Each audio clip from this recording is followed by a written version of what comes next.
오늘 요한복음 21장 15절 이하의 말씀 통해서 오늘 본문 말씀이 사연 없는 인생 그 어디에 이런 제목으로 함께 은혜 받기를 원합니다. 김창남 씨가 쓴 시에 보면은 이런 시가 있습니다. 고달프지 않는 인생이 어디 있고 외롭지 않는 인생이 어디 있더냐. 누구나 외롭고 힘들다. 다들 아닌 척 살아갈 뿐이지 세상에 사연 없는 사람 없고 누구나 상처 하나쯤은 가지고 있다. 누가 그랬다. 상처 없는 사람은 없다. 그저 덜 아픈 사람이 더 아픈 사람을 안아주는 거라고 이런 시가 있습니다. 지나온 과거를 회상할 때 아름답고 자랑스러운 것보다는 차마 생각하기조차 싫은 날들도 우리에게 한 가지쯤은 있을 수 있습니다. 이런 것들을 어떻게 우리가 치유하면서 자기의 인생의 삶을 아름답게 창조할 수 있을 것인가? 이건 우리의 과제인 것 같습니다.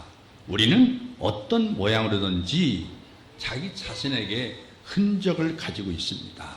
다시 말하면 한 가지 이상의 상처들이 내 가슴에 있습니다.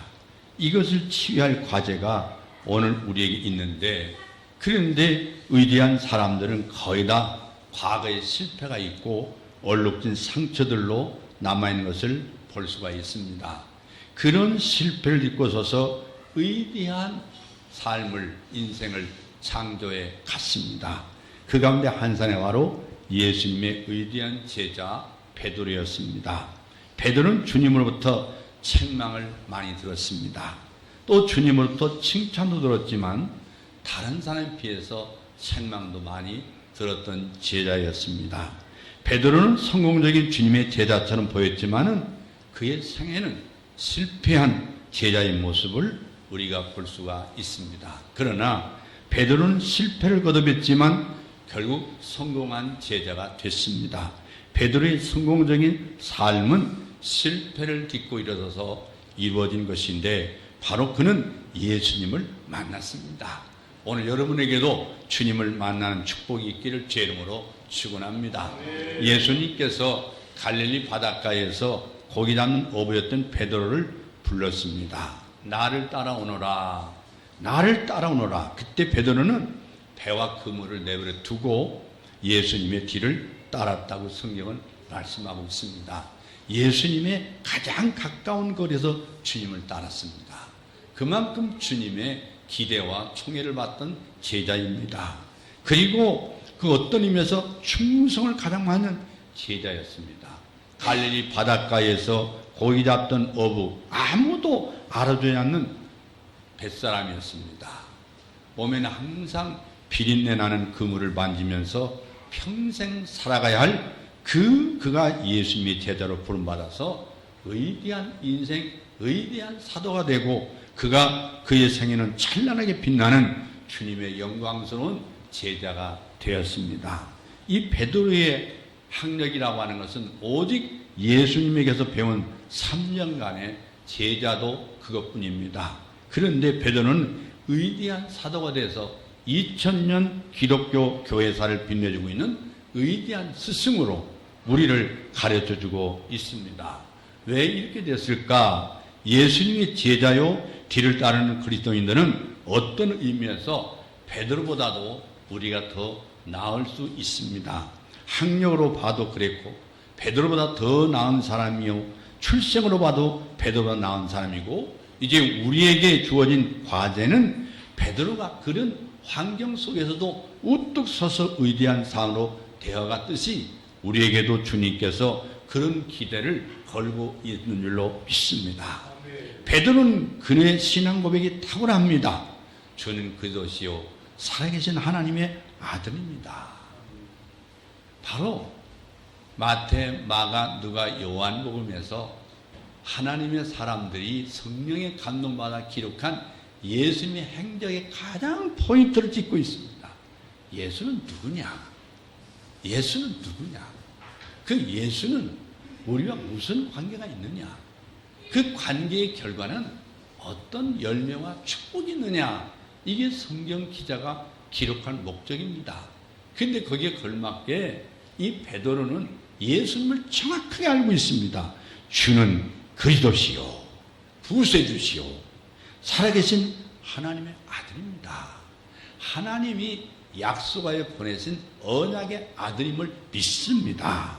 주께서 많은 사람들 앞에서 요한복음 6장 65절 이하에 보면은 내 아버지께서 오게 하여 주지 아니하시면 누구든지 내게 올 수가 없다 하였노라. 이렇게 말씀할 때에 많은 사람들이 요한복음 6장 68절 보면 물러갔다고 했습니다. 예수님을 따르지 않고 예수님을 떠났다. 그때 예수님께서 제자에게 너희도 가려느냐? 너희도 가려냐고 물으셨습니다. 그때 베드로가 주여 영생의 말씀이 계시면 우리가 네게로 가오리까.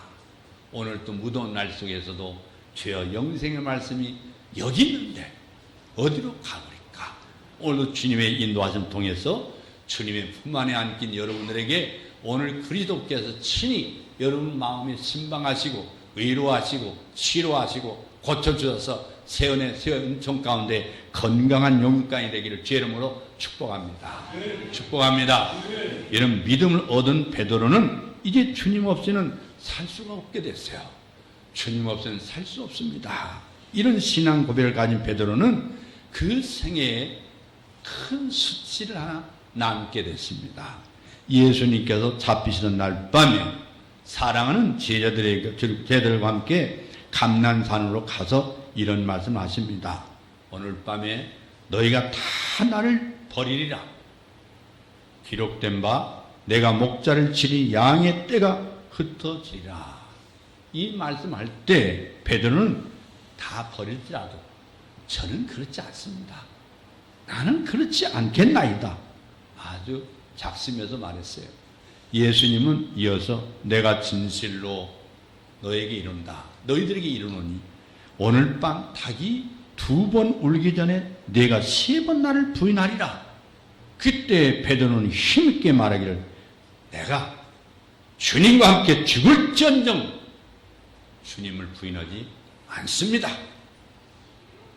그런데 베드로는 주님께서 하신 그 말씀대로 그날 밤에 예수님을 모른다고 3번이나 저주하면서 부인했습니다. 그것도 연약한 소녀 앞에서 수치스럽게 부인했습니다.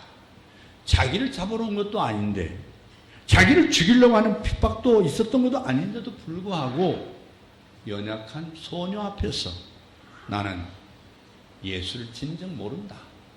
나는 진정 그가 누구인지를 모른다. 나 예수 누구인지 모른다. 베드로는 수치스러운 과오를 범했습니다. 내가 죽음 앞에 설지라도 죽을지언정 주님을 부인하지 않겠습니다 했던 베드로가 주님을 부인하는 엄청난 배신을 저지르고 말았던 것입니다. 그의 주님은 십자가에서 하나님의 계획대로 하나님의 섭리대로 만인을 위해서 우리를 위해서 죽으셨습니다. 베드로는 실패한 제자로 끝나게 됐습니다.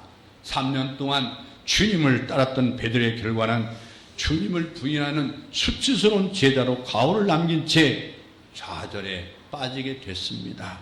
3년 동안 그렇게 신앙 고백으로 칭찬도 받았고 주님을 따르는 열정에서도 칭찬을 받았던 베드로가 마지막에 이렇게 비참하게 수치스러운 부끄러운 존재로 끝이 났다는 사실은 우리가 볼 때도 마음 아픈 일이고 본인은 더 말할 거 없습니다. 더 상심이 클 수밖에 없어요. 예수님께서 부활하셔서 베드로에게 나타났지만 베드로는 아직도 그 마음속에 옛날 처음 부르셨던 소명의 열정이 회복되지 못한 채로 고기 잡으려고 갈릴리 바다로 나가 있었습니다. 그런 베드로에게 주님이 잊지 않고 찾아왔습니다.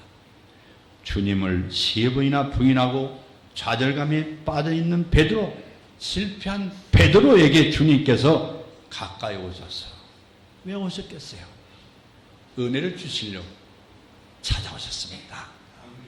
인생을 살아가면서 경험하는 가장 고통스러운 경험 중에 하나가 뭐냐?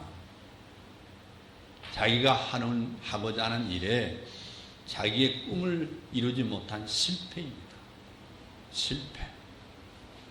실패를 경험할 때 실패 자체보다 실패로부터 오는 죄책감 때문에 우리는 시달리게 됩니다. 이런 죄책감을 삶을 지니는 커다란 돌덩이가 돼서 압박감이 돼서 내 마음과 가슴을 누릅니다. 실패하면 그 압박감은 남들이 나를 어떻게 생각할까 하는 문제로 고통이 따릅니다. 그들이 나를 어떻게 볼 것인가? 저들이 나를 어떻게 평가할까? 이보다 더 큰 고통은 자신을 생각하는 부분이죠. 자기를 바라보는, 내가 바라보는 자기의 안목 때문에 실패의 고통은 더 가중되기 마련입니다. 하나님의 위대한 사람은 거의 다 실패의 경험을 통절하게 체험했던 사람들입니다. 그러나 그 실패로 더 큰 하나님의 은혜를 받는 기회로 하나님이 바꿔주셨습니다. 그러므로 우리는 실패를 인생의 파멸로 보지 말고 하나님이 더 큰 은혜를 받는 기회로 만들어야 될 줄로 믿습니다. 사람은 누구나 실패할 수 있습니다. 그러나 그 실패를 어떻게 치유할 수 있느냐, 어떻게 그 자리에서 일어설 수 있느냐, 이것이 중요한 과제입니다. 여러분, 예수는 베드로에게 내가 왜 실패했느냐, 내가 왜 그토록 나를 신뢰하고 신명 있게 고백하면서도 나를 부인했냐, 너 그렇게 비금했더냐, 너는 그렇게 약한 존재였더냐, 그렇게 묻지 않으셨습니다. 죄책감에 사로잡혀 있는 베드로에게 가까이 다가오셔서 따뜻한 손길로 그에게 접근해 오셨습니다. 그리고 주님은 그에게 사랑의 손길을 펴셨습니다. 3년 반 동안이나 베드로를 제자로 사랑했습니다. 누구보다도 아꼈던 예수님이 얼마든지 배신감을 느끼고 베드로에게 호통을 치면서 등을 돌릴 수 있었습니다. 그럼에도 불구하고 예수님은 베드로에게 찾아왔습니다. 예수님은 오늘 저와 여러분에게도 찾아오셨습니다. 그리고 베드로의 실패한 죄책감을 따뜻한 사랑으로 고쳐주셨습니다. 안아주셨습니다. 우리는 종종 과거의 수치스러운 또는 실패한 과거들을 잊어보려고 하는 때가 많이 있었습니다. 어떤 사람은 이걸 잊어보려고 술에 의지해서 알코올 중독자가 된 사람도 있습니다. 어떤 사람은 도박에 빠져서 이걸 잃어보려고 하는 사람도 있습니다. 여러분, 예수님은 베드로에게 가까이 가셨어요. 누가 먼저 찾아오셨어요? 하나님이 먼저 찾아오셨어요. 예수님이 실패한 베드로를 책망하러 온 게 아니라 그를 고쳐주시기 위해서 하나님 사랑이신지라 베드로를 찾아오셨습니다. 오늘 그 예수님을 여러분의 마음을 열고 모시기를 주의 이름으로 축원합니다. 주님은 죄책감과 그리고 자신에 대한 혐오감에 사로잡힌 그 용서할 수 없는 부끄러운 베드로에게 용서 빌 수도 없는 처지에 있는 베드로에게 가까이 다가오셔서 그의 상처를 어루만져 주셨습니다. 치유하시는 은혜를 주셨습니다. 어떻게 했습니까? 요한의 아들 시몬아, 내가 날 사랑하느냐? 이 질문으로 그 상처를 치유하고 있는 것입니다. 유명한 작가요 심리학자인 헨리 나우에는 그가 쓴 책에서 이런 말을 했습니다. 후회라고 하는 것은 쓰라린 기억이고 죄책감은 자신을 고소하는 기억이고 감사는 즐거운 기억이다. 많은 사람은 과거의 고통을 잊어버리기를 원합니다. 그러나 개인적으로는 국가적으로는 과거의 상처는 잊으려고 하지만 우리 속에 상처로 잠재되어 있을 뿐입니다. 우리는 그것들을 기억하지 않는다고 해서 그것이 치유되는 게 아닙니다. 없어지는 것도 아닙니다. 과거에 남의 것을 훔쳤는데 잊어야지 한다고 해서 잊혀지는 게 아니죠. 그것을 해결해야 됩니다. 우리가 과거를 회상하면 원한에 찬 기억이라든지 도저히 잊을 수 없는 기억들이 잠재돼서 우리 인생을 불행하게 만드는 것들이 많이 있습니다. 상처 입은 기억들을 가능하면 망각의 세계로 이끌어가려고 하지만은 우리 주님은 그렇게 말씀하지 않고 망각의 구석에 잠겨 있는 그것을, 그 기억을 끄집어내서 우리의 삶의 한 복판으로 끄집어내서 치유해 주십니다. 고쳐주십니다. 예수님은 마가복음 2장 17절에 뭐라고 말씀했어요? 건강한 사람에게는 의연히 쓸데없지만은 병든 사람에게라야 쓸데가 있느니라. 오늘 내가 병자라고 생각하신다면 주님은 오늘 곧 고쳐주십니다. 병을 고치기 위해서는 병을 드러내야 되죠. 어떤 사람은 병은 자랑해야 낫는다고 하는 말도 있잖아요. 우리가 죄에서 용서받으려면 자기 죄를 고백해야 합니다. 그래서 고침 받아야 합니다. 우리 속에는 병이 두 가지가 있습니다. 음성적인 병이 있지만 또 하나는 양성적인 병이 있습니다. 음성적인 병이라고 하는 것은 잠복되어 있는 것이고 양성적인 병이라고 하는 것은 드러나 있는 것입니다. 우리의 과거의 상처의 기억이 잊혀진 것이 있고 잊혀지지 않는 것이 있는데 잊혀지지 않는 기억은 양성적인 상처입니다. 음성적인 상처는 있기는 잊었는데 어느 순간에는 잠재 있다가 고개를 쳐듭니다. 그러면 과거의 상처가 잊혀졌다고 그 상처가 나은 것이냐? 안 낫고 여전히 병으로 내 속에 잠재 있는 것이냐? 그것이 언제 어느 때 돌발적으로 나타날지 모릅니다. 이것들을 예수님은 내버려 두신 것이 아닙니다.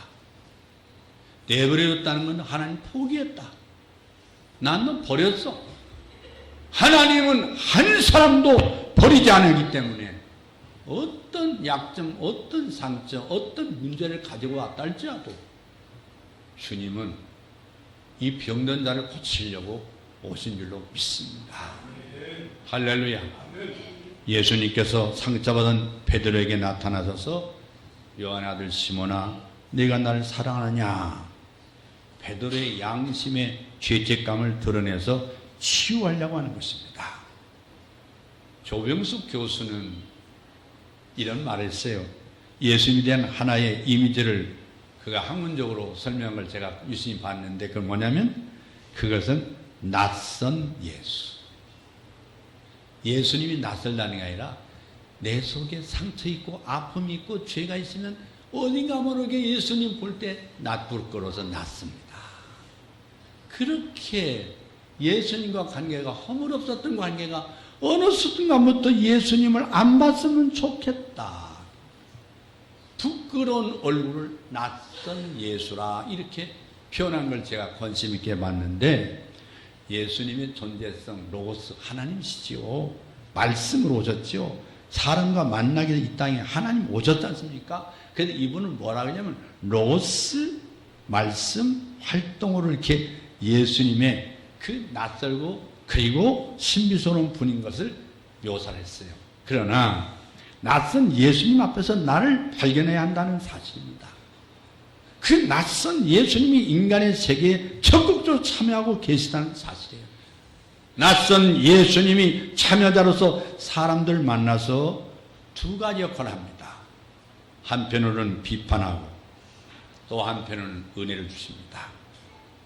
여러분, 모든 권위에게는요 냉정한 비판이 있어요.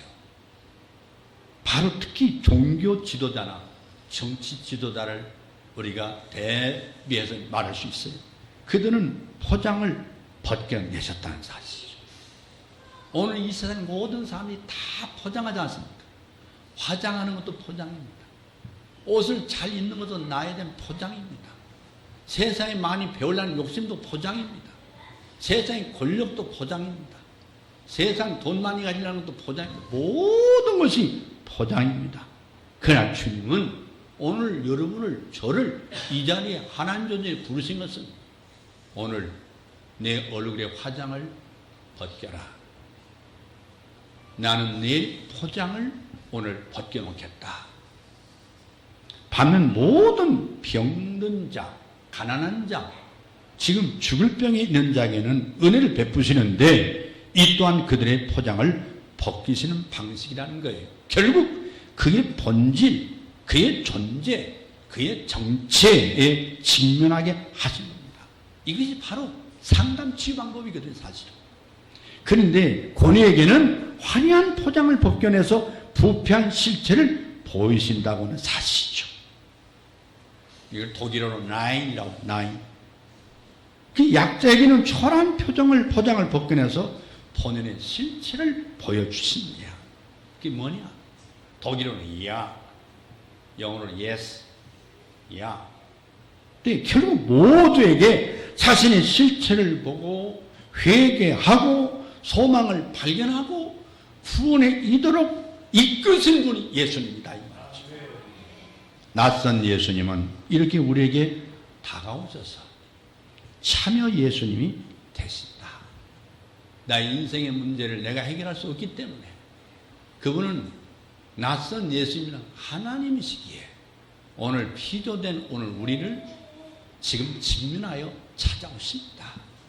예수님 우리에게 치유의 손길을 오늘 또 펴고 있는 줄로 믿습니다. 죄책감과 자신에 대한 혐오감에 사로잡혀서 자신을 억누르고 있는 실패한 제자에게 용서의 그 사랑의 손을 펴서 그를 다시 한번 새롭게 만들어 준 줄로 믿습니다. 예수님은 매우 부드러운 방법으로 베드로를 데리고 과거로 데리고 가서 그 아픈 기억을 부드럽게 치유하셔서 찢어지게 아픈 그 상처를 아물도록 해주셨습니다. 할렐루야. 예수님은 베드로의 실패한 과거를 치유해 주십니다. 베드로가 마지막 그의 사역에 충성할 수 있도록 은혜의 기회로 그를 전환시켜 주셨습니다. 예수님은 베드로를 세워주는 일을 먼저 했습니다.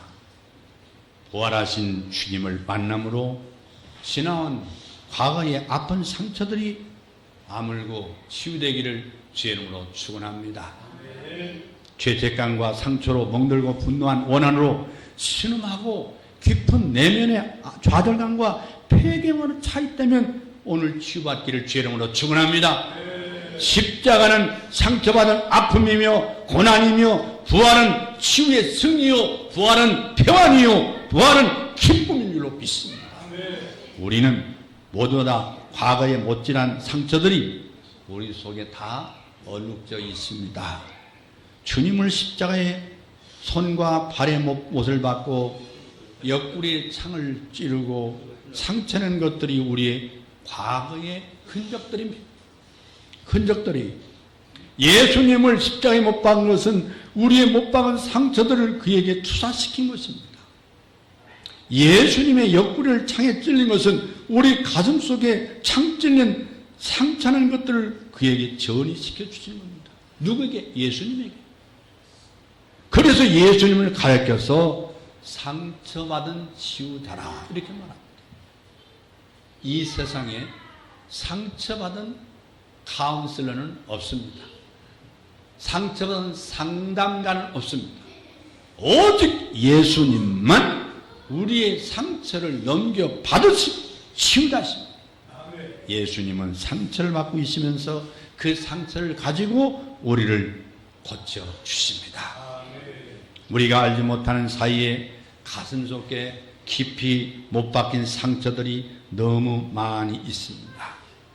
우리가 자라면서 부모들이 자식에게 이 못난 놈 한 것들이 전인 같지만 상처로 못 박아 있습니다.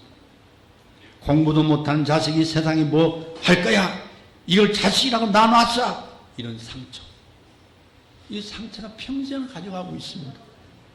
우리가 성장하면서 자기도 모르는 사이에 부모, 형제, 친구, 학교 선생님, 직장 상사, 수많은 사람들이 내 가슴에 못질을 해놨어요.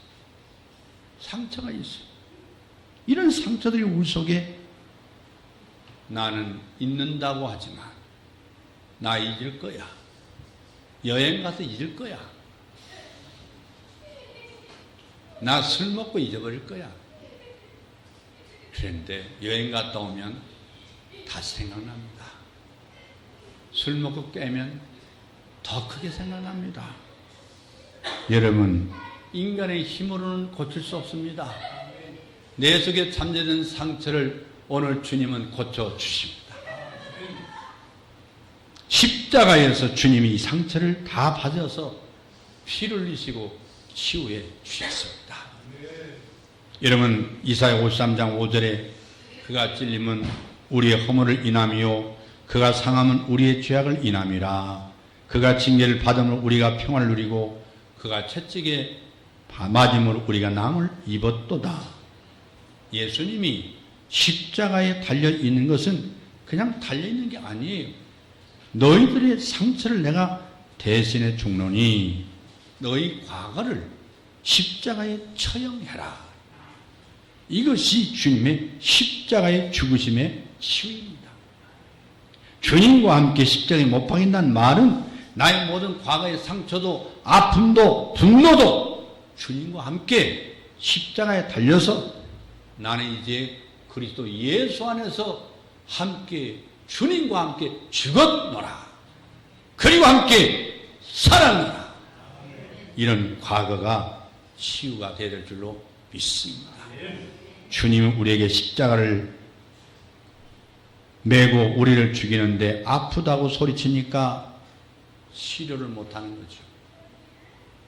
죽어야 되는데 안 죽고 아프다는 소리만 치잖아요.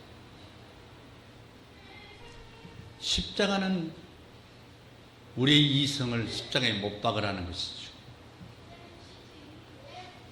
여러분, 오늘 우리가 예수를 믿는다는 것은 믿고 천당 가는 것도 중요하지만, 여러분, 예수 믿으면 천당 가려고 예수 믿습니까? 당연한 거죠.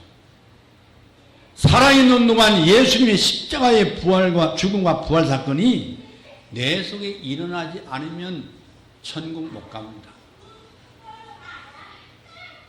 예수님의 죽음이 나의 죽음이고 예수님의 부활이 나의 부활이라는 것은 여러 가지 의미가 있는 거예요.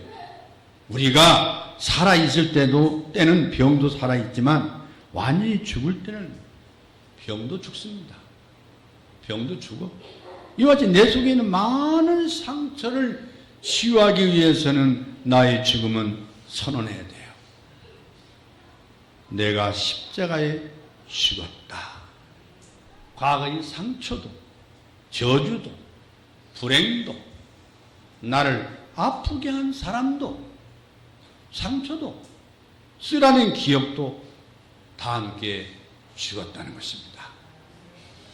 그리고 부활로 새로운 뉴빙, 새로운 존재로 살아가는 것입니다. 이것이 천국 시민이 된 삶입니다.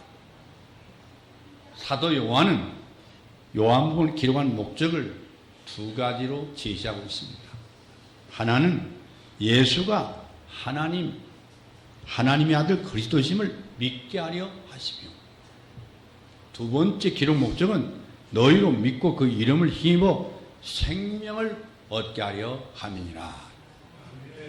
여러분, 예수가 누굽니까? 우리가 평생 예수 믿어도 예수가 누굽니까? 그는 왜 오셔야만 했습니까? 요한복음은 이에 대한 해답을 우리에게 주고 있는 말씀이 요한복음입니다. 요한은 예수님의 많은 행적 중에서 20장 30절에 보니까 이 주제를 증거하기 위해 수많은 사건들을 선택적으로 기록했노라. 예수님의 이적이 이루 말할 수 없이 많다. 그 중에 선택적으로 기록했다.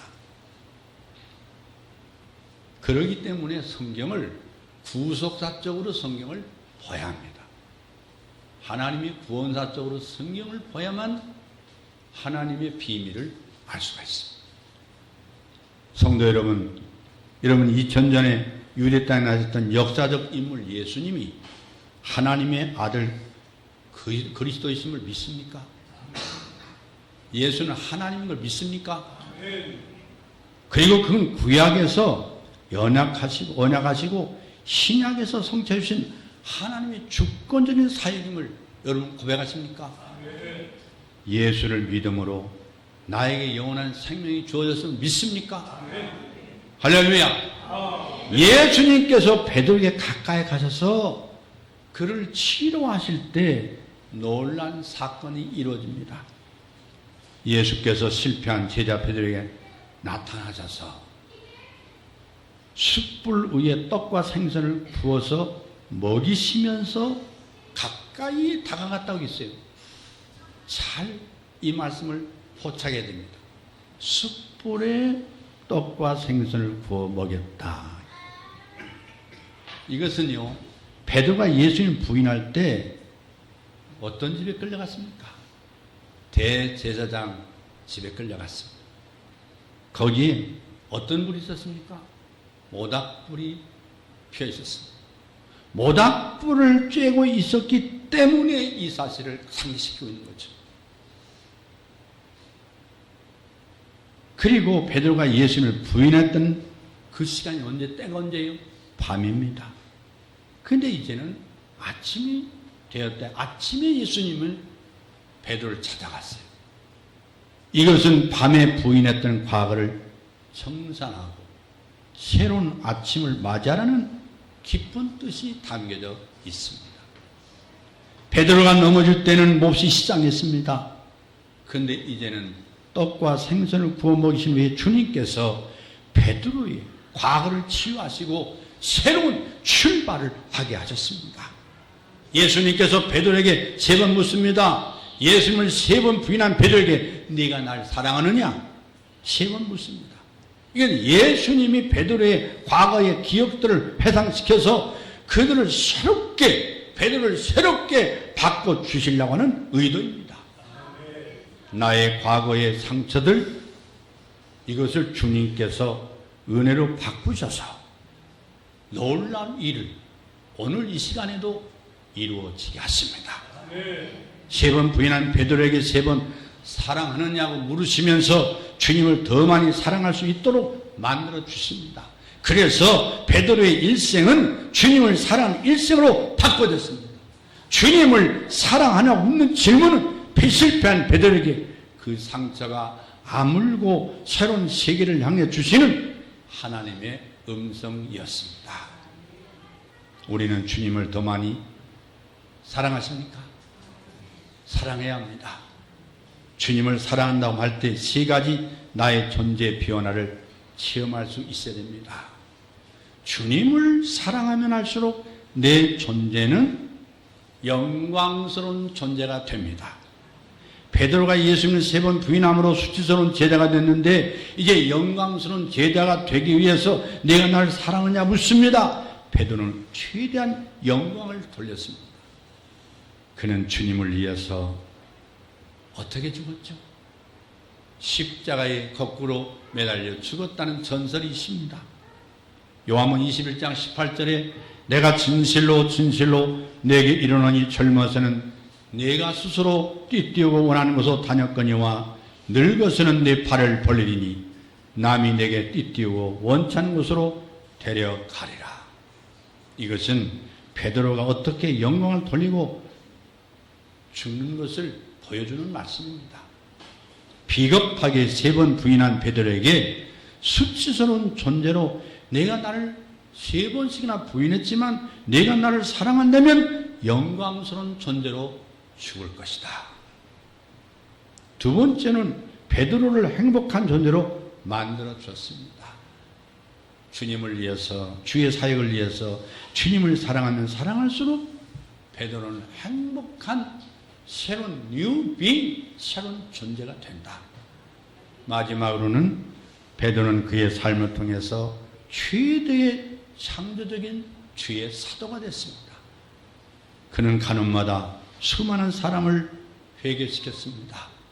3번 부인하던 비겁한 베드로가 주님을 사랑해야 될 때 하나님의 능력이 임해서 한 번 복음을 외칠 때마다 3,000명이 회개하고 그리스도 앞에 돌아왔습니다.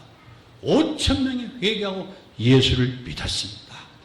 우리는 과거의 실패와 좌절과 부끄러운 시절을 주님의 십자가에서 치유받고 부활하신 주님을 만나서 더 큰 영광으로, 더 큰 능력자로, 행복한 사람으로, 은혜로 자기 삶을 재출발시키는 축복이 있기를 주의 이름으로 축원합니다. 축원합니다.